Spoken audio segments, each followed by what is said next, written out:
Assalamualaikum, selamat sejahtera sebagai pembuka tirai. Kembali lagi mendengarkan kisah-kisah seram di channel Meremang. Dan jika anda mungkin baru pertama kali mendengarkan kisah-kisah seram di channel Meremang, pastikan anda subscribe dan like. Kali ini, Ati akan menceritakan kisah-kisah seram tentang pengawal keselamatan ataupun dipanggil sebagai security guard. Tapi sebelum itu, mari sama-sama kita membaca doa agar kita terlindung dari segala macam kejahatan. InsyaAllah. Bismillahirrahmanirrahim. A'udzu bikalimatillahi tammati min syarri ma khalaq. Aku berlindung dengan kalimat-kalimat Allah yang sempurna dari kejahatan makhluknya.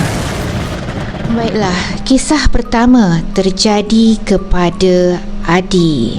Adi baru saja beberapa bulan bekerja sebagai pengawal keselamatan di salah satu sekolah di Malaysia. Dia bekerja permanen di siang hari. Tapi oleh kerana teman sekerjanya yang bekerja shift malam jatuh sakit dan disahkan mengidap COVID, jadi Adi terpaksalah menggantikan temannya itu. Adi pun bekerja shift malam seperti yang ditugaskan kepadanya untuk beberapa hari, dan selama beberapa hari itu dia ditemani oleh seorang lagi teman dan tidak ada apa-apa yang berlaku kepadanya hinggalah temannya itu juga dijangkiti COVID. Jadi terpaksalah Adi menjalankan tugasnya sendirian. Seperti biasa, Adi bekerja dari jam 7 malam hingga 7 pagi. Selepas solat maghrib, Adi pun makan bekal yang dibawakan oleh isterinya. Setelah itu, dia pun keluar dari pondok guard untuk mulakan rondaan di sekitar sekolah itu. Adi membawa satu lampu suluh bersamanya ketika dia meronda. Adi pun mula mengelilingi sekolah itu seperti biasa. Lampu-lampu di sekolah itu semua dimatikan. Hanya di lantai 1 di hadapan koridor-koridor tertentu sahaja yang lampunya dinyalakan. Jadi sekitaran sekolah itu agak sunyi dan gelap. Yang lebih menambah keseraman adalah di belakang sekolah itu sebenarnya adalah kubur. Tapi Adi tidak pernah terfikir apa-apa hinggalah bila dia terdengar sesuatu ketika Adi berjalan dekat dengan salah satu kolam ikan di situ. Dia tiba-tiba terdengar seperti suara orang mencampakkan batu atau sesuatu ke dalam kolam tersebut. Adi pun dengan segera menyuluh lampu ke arah kolam itu, tetapi tidak ada apa-apa di situ. Tidak berapa lama kemudian, Adi terdengar pula suara halus seolah-olah orang sedang ketawa. Adi sudah merasa tidak sedap hati. Dia pun cepat-cepat beredar dari situ dan menuju ke arah kantin. Sampai saja di kantin, suasananya memang agak gelap. Adi menggunakan lampu suluhnya dan cuba meronda di sekitar kantin. Setelah itu, dia pun pergi ke sinki untuk mencuci tangannya. Bila sampai di sinki, Adi terbau sesuatu yang sangat busuk seperti bau bangkai. Tapi dia tidak mahu mengindahkan hal itu. Sambil mencuci tangan, mata Adi liar memandang ke kiri dan ke kanan. Jantungnya tiba-tiba berdebar dan tak kenapa dia mula merasa meremang. Tiba-tiba Adi terasa ada titisan jatuh ke tangannya. Pada mulanya dia fikir itu adalah air. Tapi alangkah terkejutnya apabila Adi melihat sebenarnya itu adalah titisan darah yang jatuh dari atas kepalanya. Dia pun mengambil lampu suluh dan terus menyuluh ke arah atas. Adi tersentak apabila melihat seekor penanggal sedang berada di atas kepalanya. Yang berdarah tadi itu adalah daripada usus penanggal tersebut. Adi tiba-tiba terpaku di situ dan dia hanya mampu memejamkan matanya dan terus menyebut Allahu Akbar. Beberapa saat kemudian, Adi pun cuba membuka matanya dan ketika itulah dia terpandang ada sepasang mata yang merah memandang tepat ke arahnya dari arah cermin di sinki itu. Adi terus berlari balik ke pondok guard. Dia ketakutan sepanjang malam itu. Dikabarkan bahawa Adi demam selama 3 hari. Begitulah kisah pertama yang terjadi kepada Adi, seorang pengawal keselamatan yang bekerja di salah sebuah sekolah. Bagaimana? Anda percaya? Baiklah, kita beralih ke kisah seterusnya. Kisah ini terjadi kepada Faizal, kira-kira 4 tahun yang lalu. Faizal juga merupakan seorang pengawal keselamatan. Waktu itu Faizal baru saja bekerja di salah sebuah syarikat keselamatan di Singapura.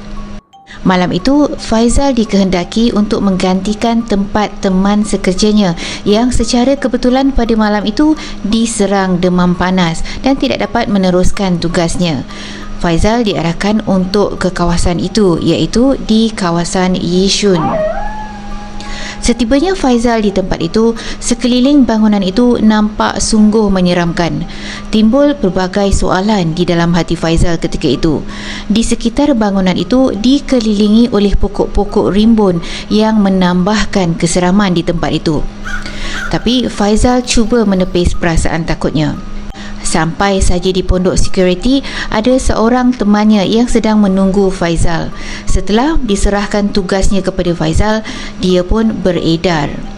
Di dalam bangunan itu tidak ada sesiapa pun kecuali Faizal kerana semua pekerja di tempat itu sudah pulang. Kebanyakan mereka adalah pekerja-pekerja di pejabat. Faizal pun cuba menyesuaikan dirinya di tempat itu. Diam tak diam, jam di dinding menunjukkan sudah hampir pukul 11 malam.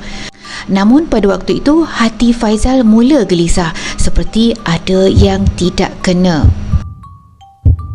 Hampir setiap apa yang dia lakukan seperti ada yang memerhati. Untuk menghilangkan rasa takut, Faizal pun keluar dari pondok security untuk menghisap rokok dengan harapan agar perasaannya kembali tenang. Walau bagaimanapun, sedang Faizal menghisap rokok, bulu roma tengkuknya dan tangannya mula meremang. Dengan segera Faizal mematikan bara rokok dan masuk kembali ke dalam pondok security. Ketika itu dia baru saja hendak mencapai handphonenya. Tiba-tiba Faizal terperanjat apabila melihat seorang lelaki tua sedang berdiri di hadapan kaca pondok security itu. Faizal menarik nafas panjang kerana tadi dia sangat terkejut. Dia pun bertanya kepada pakcik itu. Terperanjat saya. Ya pakcik, pakcik nak pergi mana? Ofis semua dah tutup pakcik. Pakcik itu pun menjawab.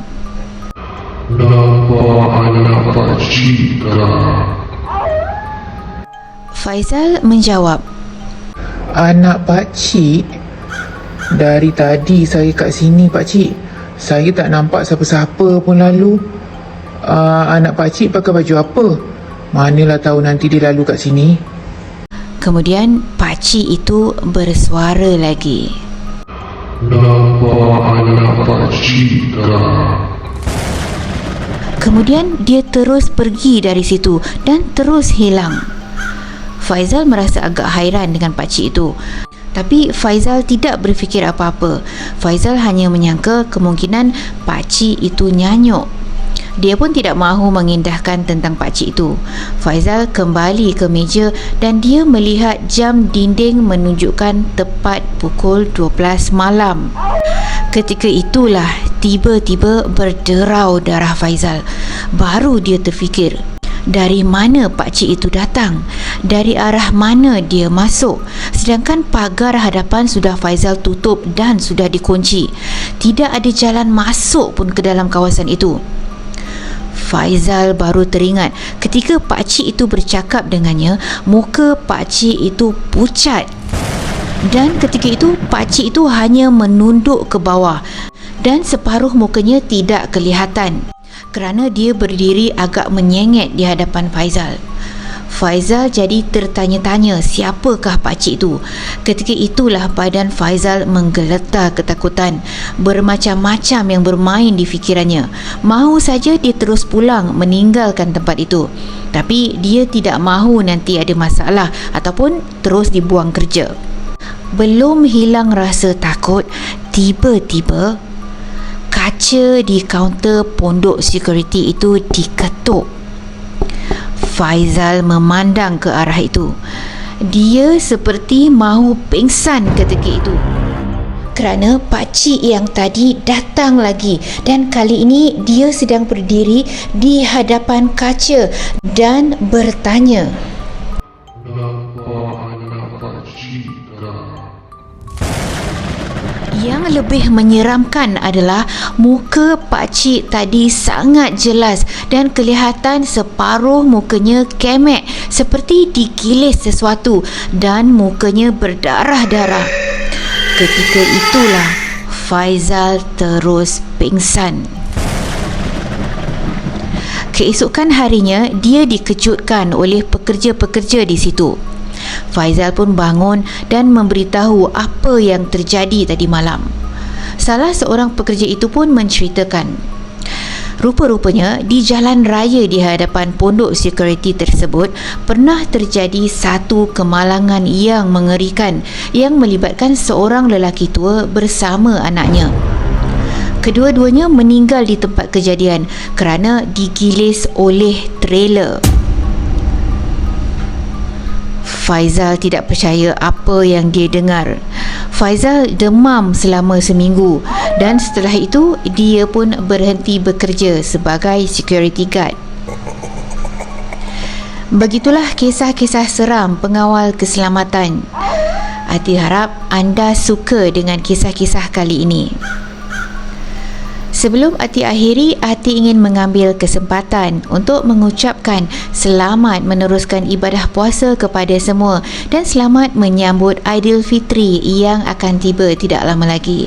Jaga kesihatan dan ingatlah channel Meremang. Assalamualaikum.